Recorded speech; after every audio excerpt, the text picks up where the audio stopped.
सवाल कयो आहे शाहिद अली खोसो। उहो त चए थो साईं पेश इमाम जल्दी जल्दी में सलाम थो फेरे ऐं मुंहिंजी दुआ रहिजी थी वञे। बिस्मिल्लाहिर रहमानिर रहीम। हिन मसइले में इमाम जे लाइ हुकुम हीअ आहे त उनखे घुर्जे उहो अतहियाते में यानी आख़िरी क़ाइदे जे अंदरि थोरी ताख़ीर करे जीअं जमायती अतहियातो दुरूद ऐं दुआ पढ़ी वठनि। ऐं अव्हां जे लाइ हुकुम इहो आहे त जेकॾहिं इमाम सलाम फेरे थो ऐं अव्हां अतहियातो पढ़ी चुका आहियो ऐं दुरूद बि पढ़ी चुका आहियो त तव्हां इमाम सां गॾु सलाम फेरियो।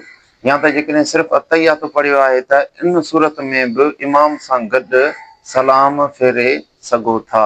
जीअं फतावा हिंदिया जे अंदरि आहे त वलो सल्लम अल इमाम क़ब्ल अन यफ़रुगल मुक़्तदी मिन अद-दुआ अल्लज़ी यकून बअद अत-तशहुद औ क़ब्ल अन युसल्ली अला नबी सल्लल्लाहु अलैहि वसल्लम फ़इन्नहु युसल्लिमु मअल इमाम। हिन इबारत जो तर्जुमो इहो आहे त जेकॾहिं इमाम सलाम फेरियो ऐं मुक़्तदी उनजो जमायती जेकॾहिं अतहियातो पढ़ी चुको आहे ऐं दुरूद बि पढ़ी चुको आहे ऐं दुआ न पढ़ी अथई त उहो इमाम सां गॾु सलाम फेरे सघे थो। अहिड़ी तरीक़े सां जेकॾहिं जमायती अतहियातो पढ़ी चुको आहे ऐं दुरूद अञा न पढ़ियो अथई त उन सूरत में बि इमाम सां गॾु सलाम फेरे सघे थो। वल्लाहु आलम बिस्सवाब।